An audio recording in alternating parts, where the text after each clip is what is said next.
Hey guys, Mark here, and today we're looking at the OnePlus 8. And before I say anything important about this phone, can I just say that I really love the matte coating on the back? Like, I absolutely love this thing. It looks great in every single picture I've seen, and it somehow looks better in real life. There's barely any fingerprints showing up, which makes it so easy to shoot, and it feels great to the touch. Other phone manufacturers, take note. We need more of this.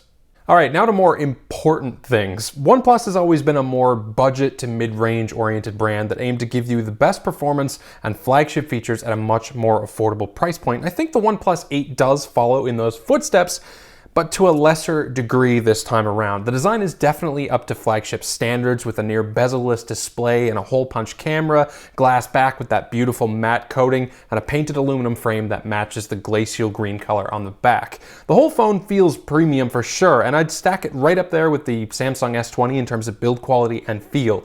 You are missing some features here that are present on truly flagship phones, however, and we'll talk about that in just a bit.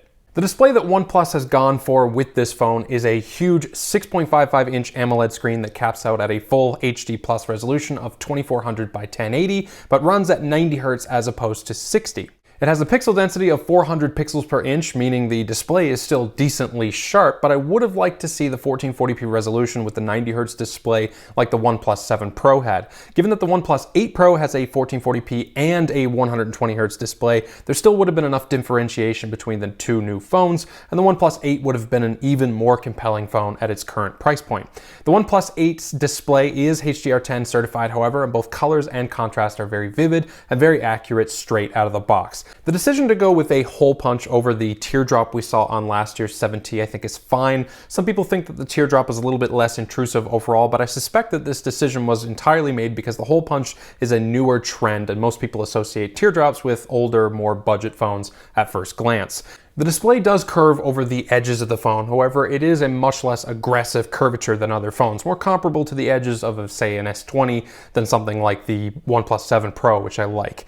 Underneath the display sits an optical fingerprint reader, and I have a love-hate relationship with these things because while they are a bit more design-friendly when hidden behind the glass, they tend to be less accurate. Thankfully, the one on the 8 is very fast, and it's almost as accurate as a physical fingerprint reader, so no complaints here. The frame of the phone is still classic OnePlus. It's got that lovely alert slider on the right side of the phone that every manufacturer should be putting on their phones by now, as well as the power button, and on the left side of the phone is the volume rocker.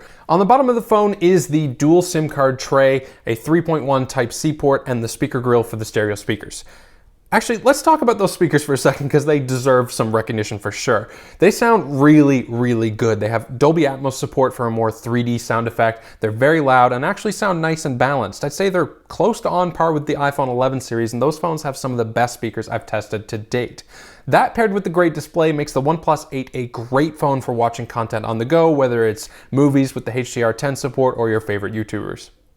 One of OnePlus's points of differentiation has always been speed, and the OnePlus 8 delivers here too. It's equipped with the latest Snapdragon 865 as well as 8 gigs of RAM in the glacial green color or 12 gigs of RAM in the wacky new interstellar glow color. And this variant has 128 gigs of UFS 3.0 storage. Everything feels extremely fast in Oxygen OS, which can I say is easily one of the best Android skins, right up there with Google's own version. And while I haven't had the phone for very long, the phone hasn't hiccuped or bogged down in any way so far. Again, performance is at a flagship level. It ran a Geekbench 5 score of 902 in single core and 3113 in multi-core, which puts it on par with the average benchmarking score of the S20 Ultra 5G. I mean, they have the same chip, so I guess that makes sense.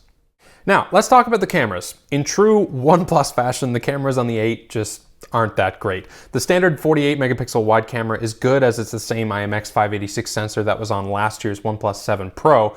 The 16 megapixel ultra wide is just okay though. It's not nearly as sharp as the wide angle camera, and the edges of the frame have some pretty bad distortion. But the truly terrible camera in this thing is that 2 megapixel macro lens. Yeah, you heard that right. 2 megapixels. I can actually get a better quote-unquote macro picture by using the 2x crop from the main camera. The 16 megapixel selfie camera is decent though. It's no Pixel 4 or iPhone 11, but it gets the job done. The rear cameras, aside from the macros, shoot video in 4K up to 60 FPS, and the front-facing camera shoots 1080p at 30 FPS. I'll be posting more sample photos or videos on my Instagram or Twitter, so feel free to click on the links in the description down below to have a look at those. While the cameras aren't superb, the battery life on the OnePlus 8 is. I thought that the 90 Hz refresh rate and the massive display on this phone would deplete the battery fairly quickly, but Turns out that this phone has one of the better batteries of all the phones that I've tested so far this year. OnePlus has stuffed a 4300 milliamp hour battery in here, and it easily lasts me a full day and part of another one with my light to medium use. 5.5 to even 6 hours of screen time is possible on this phone, and if you want more battery life, just reduce the screen's refresh rate to 60 Hz. But I don't think you'll need to do that unless you're really strapped for battery and you're far away from a charger. OnePlus also bundles their fast 30-watt warp charger in the box, and it'll charge the battery from 0 to 50% in about 22 minutes. I wouldn't even be super mad if the battery life wasn't great, but because it is, the fast charging speed is just the icing on the cake. However, long pause for dramatic effect. The OnePlus 8 does not come equipped with wireless charging like the Pro model does. And this is another area where the 8 doesn't quite measure up to other flagships. I don't personally care because I prefer using fast chargers to slower wireless chargers anyway, but it's something to note for sure. There's also one more thing that makes this phone fall a little short of flagship territory: water resistance. If you buy this phone unlocked, it does not come with official IP water and dust resistance rating like the 8 Pro does. However, this is a bit weird because the Verizon and T-Mobile versions of this phone do, and I'm pretty sure it's the exact same phone. I suspect that this phone is just as water resistant as the phones from those carriers, but am I going to test that theory? Nope. Not eager to risk losing this phone yet, because I actually like it a lot. And that segues us nicely to my final thoughts of this first impressions type video. The OnePlus 8 is a great phone, one of my favorites this year in fact. It's held back by its mediocre cameras and lack of wireless charging, but that doesn't change the fact that overall it's a great phone. Depending on where you live though, it might be worth the price or it might be a little less worth the asking price. For example, in the US this phone costs $699 USD, but here in Canada it cost 1,100 Canadian before taxes, which converts to almost 800 bucks, a full $100 US more expensive. That hurts, OnePlus.